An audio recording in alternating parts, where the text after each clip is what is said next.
กราบทักทายสบายดีแล้วก็สวัสดีพ่อแม่พี่น้องเบิดทุกคนเนาะมื้อนี้ก็กราบสวัสดีตอนเช้าๆทุกคนมื้อนี้ก็มา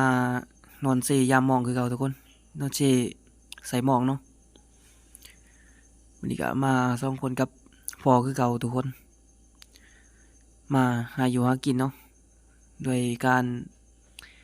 ดักปลาทุกคนหาปลาเนาะนี่ก็บรรยากาศตอนเช้าๆเนาะเดี๋ยวมาติดตามรับชมไปนำกันทุกคนว่าสิได้หลายส่ำใดเนาะไปทุกคน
ขี้มันก็บ่เป็น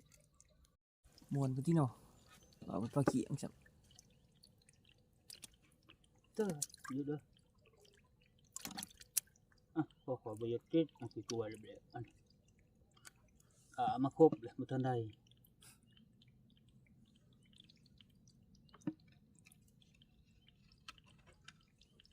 ใช่เลยยังติ่งอยู่เด้นี่เจ๊น่ะก็ติ่งปกติ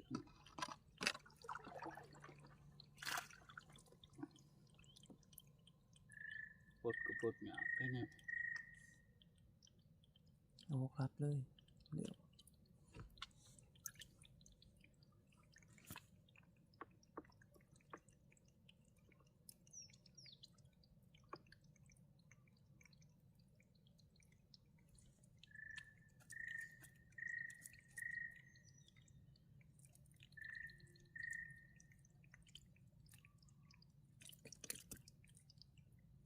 กำลังหาว่าลองพัง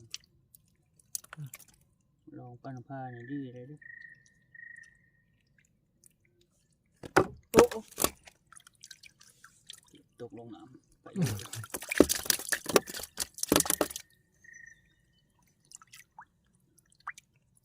เพิ่นให้สิหอดใช่แล้วจอดเด้อปกติจงใจผิดรักใช้พิสูจน์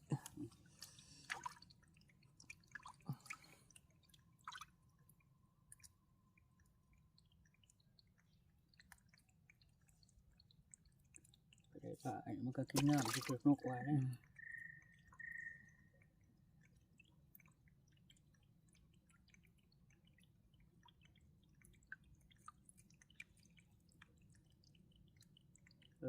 ถือกระขาดหมองเลย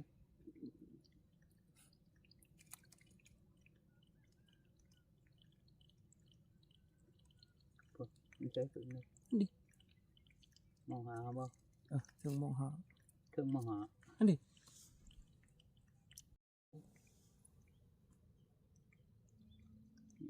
มันจะใจสิขาดนั่นแหละ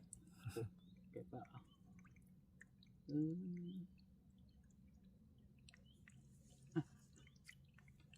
ติดนะว่าขักบกขักโมได้จังหวะมันยังไปเกาะเฉย ไปฟัง โอ้ไม่ใช่แต่ปุ่นลงเกาะเขามาคือปลาเกียง อยู่ไปเขียงล้วน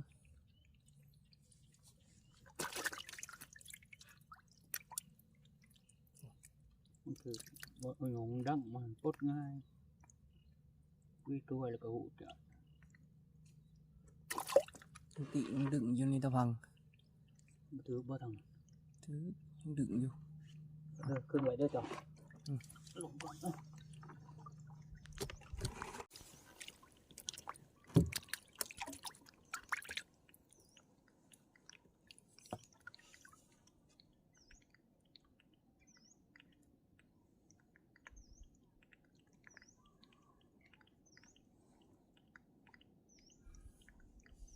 คือว่าประตูมือตอกตี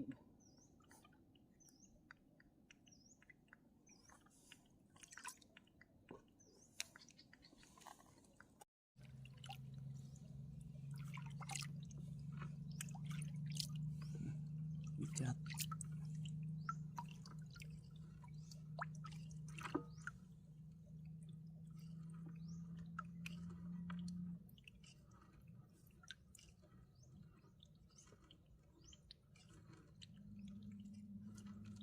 เมื่อป้าช้ำเด็ก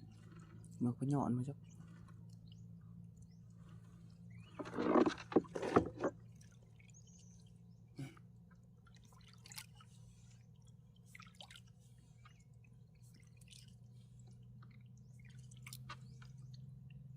โอ้เลยเก่งติดนะ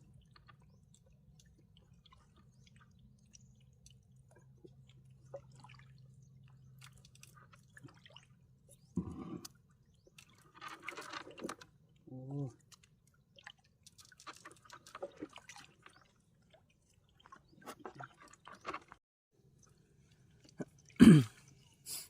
ผมก็ลบ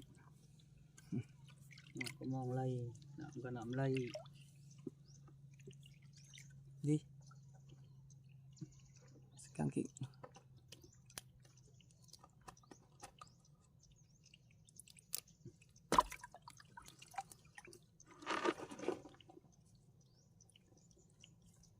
ดีคือลาม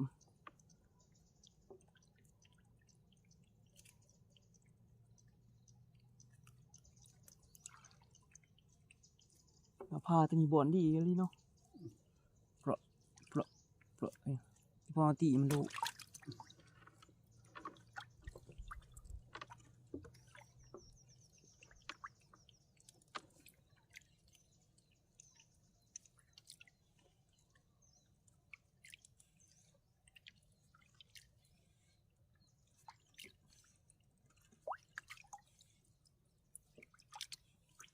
ดิโอ้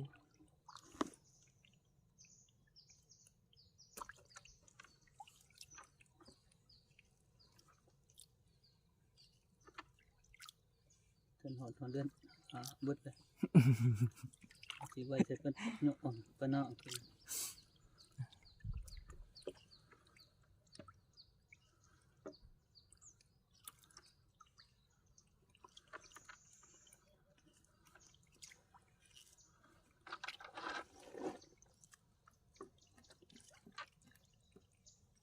ดิ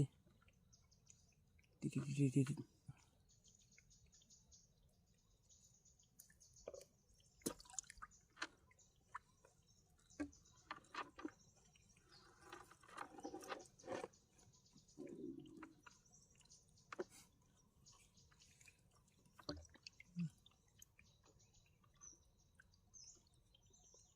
ใช่ไปจากสิอยู่ไปจากชีวิต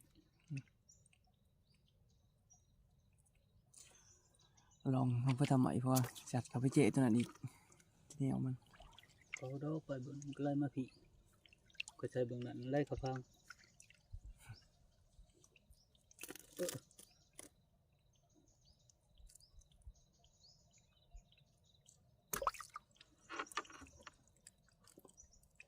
ก็เจ็บปัดมันตึก